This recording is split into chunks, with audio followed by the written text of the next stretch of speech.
D.C. Mike Davis, we've got you on. Let me just ask you real quick. Are you experiencing any of this? Have you gotten any of that? Well, I spend about 90% of my time in Denver, Jack, and we have a different haze here in Denver, Colorado. It's not orange. It's more green. Okay, so you're in Denver with that. Yes, wonderful. All right, right before we went to show today, Marjorie Taylor Greene just dropped a bombshell with this, and we're going to work to get her on. But before we can, we now know that the FBI informant who fears for his life, his or her life, we should say, the information that came forward, Marjorie Taylor Greene went into that skiff, came out, told us what's in it, and guess what? It's all about Burisma, the hiring of Hunter Biden, the putting him on that board, the firing of the prosecutor that Joe Biden did and then later bragged about, and, oh, by the way, this is the exact same thing that President Trump asked, wait for it, who was he on the phone with? Ukrainian President Vladimir Zelensky. It blows my mind. I was doing reporting on this 4.5 years ago, and it's the same names, and it's always centered on Ukraine. Mike Davis, walk us through the gravity of the fact that the FBI was already looking at this when President Trump was asking about it, but apparently didn't tell him.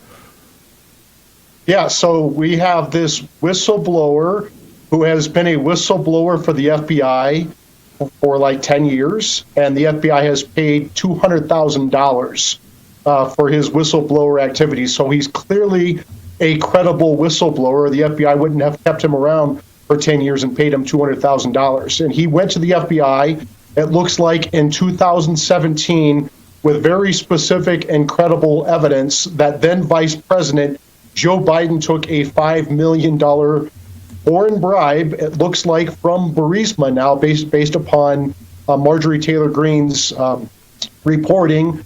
And he took this $5 million bribe to get the Ukrainian prosecutor to stop investigating Burisma, where Hunter Biden and the Bidens have a financial stake. And if this prosecutor doesn't stop, if they don't fire this prosecutor who's investigating Burisma in the next 6 hours, this Ukraine's going to lose $1 billion in U.S. funding.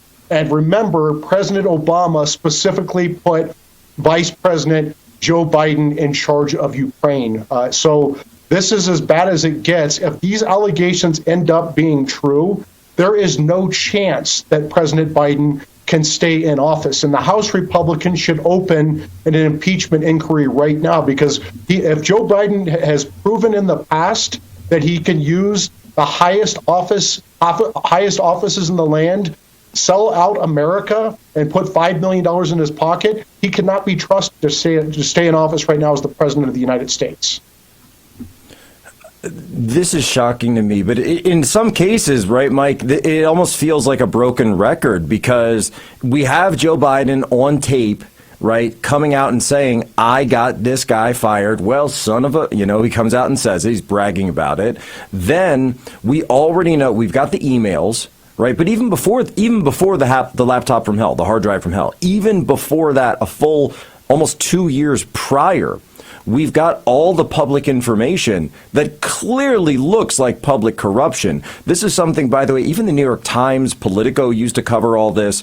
Then President Trump makes one phone call to Zelensky, one phone call, and asks him, he says, can you look into this? Because remember, and people forget about this, that when Zelensky first ran for office, when he ran against Petro Poroshenko, who was the prior president of Ukraine, this was the president that Biden was very close to beforehand, he said that he was going to clean up this corruption. So Trump is taking him at his word and saying, can you look into this? Because it looks like this guy, Mykola Zlochevsky, who is in charge of Burisma, has been bribing the Bidens and potentially other Americans. We don't know who.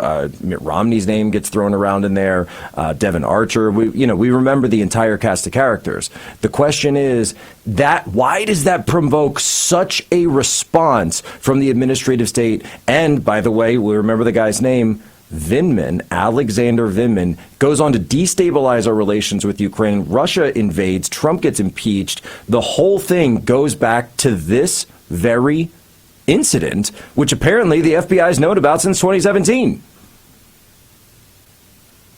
Yeah, I mean, it doesn't get worse than this. You have Vice President Joe Biden took $5 million to make the U.S. government put pressure on Ukraine to fire a prosecutor investigating a company that the Biden family had a financial stake in. That is as bad as it gets. And if that, again, these are allegations. If this ends up being true, if they can prove this, Joe Biden is going to have to leave office. I don't see any other way around it, because here we are, and I want to ask you, we're coming back in the next segment about this, because of course Joe Biden and Hunter Biden, they never seem to have any consequences for this. There's never any repercussions for their actions. The FBI has this information, doesn't do anything with it, and then Bill Barr is over and he's telling the Federalist, oh, we sent it over to you, we sent it to Delaware for further investigation. You sent it for further investigation. It's been 6 years. It's been 6 years since the report came out. I was an intel officer. It doesn't take you 6 years to look into something like this. You can look at it very quickly and say, okay, was the money taken? Did the money change hands? You can pull the transaction reports. It's very easy to look up this kind of stuff, especially, by the way, if you have the resources of the FBI. It seems to me that they didn't open an investigation into this. They've been protecting the Biden family, and at the same time, they are going after Trump because he's been the one exposing this all along. And remember, the Clinton Foundation, their number one donor, their number one source of donations was from the oligarchs of Ukraine. And so, to everything that's going on there, we have to remember how this all started. This is not season 1 of the movie. Stay tuned. We are going to go back. Mike Davis to give us the latest on the Trump indictment, Jack Smith, all the rest.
When I grew up in the hood, I rolled with Bloods.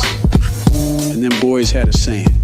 You can't be listening to all that slappy whack, trim out his olives, a bam ship, nippy bam bam, like Human Events with Jack Posobiec. All right, we're on with Mike Davis. Mike Davis says that Joe Biden can no longer stay in office after we now know what this informant has told us. This is the same informant, by the way, that the FBI told Anna Paulina Luna that they were Congresswoman, that they were not able to ensure his safety because of the information that he has put out. And certainly now we know that this ties back to powerful Ukrainian oligarchs. It seems that the FBI actually, for once, was telling the truth. Mike Davis, though, why is it that all of a sudden when this scandal has been bubbling up, Comer's putting pressure on, the entire House is putting pressure on, the FBI finally buckles last night, allows the Congress to go in there and see this, but suddenly, out of nowhere, Jack Smith reemerges and says, he's sending out letters left and right. We're not going for the Foreign Corrupt Practices Act with Joe Biden and his family. No. We are going to go for the Espionage Act and President Trump. The timing on this is very suspect. What say you? I mean, it's very clear that Merrick Garland is moving forward with indicting President Trump for the non-crime of a former president having his presidential records and the office of former president that Congress funds and protects by the Secret Service and gives staff with security clearances and secure office space. That is allowed by the Presidential Records Act. Instead, they're going to ignore the Presidential Records Act and charge the former president under the Espionage Act, which is not even applicable to a former president's handling of his presidential records. The Presidential Records Act is. And they're going to do this while they ignore this bombshell career-ending evidence that then Vice President Joe Biden took a $5 million foreign bribe from Burisma, and when he was vice president, and then Vice President Joe Biden bragged that he was going to cut off Ukraine's $1 billion in U.S. aid if Ukraine didn't fire this prosecutor who Biden at the time said was corrupt. It was actually Biden who was corrupt. And remember, the Bidens had a big financial stake in Burisma. So Biden was firing the prosecutor looking into his own family's problems with Burisma, illegal activities with Burisma. This is as bad as it gets. This is part of a pattern, Jack. We know this. Remember, Hillary got caught in 2016 with her illegal home server as Secretary of State, with our nation's most classified secrets hacked by foreign governments, and probably including Russia,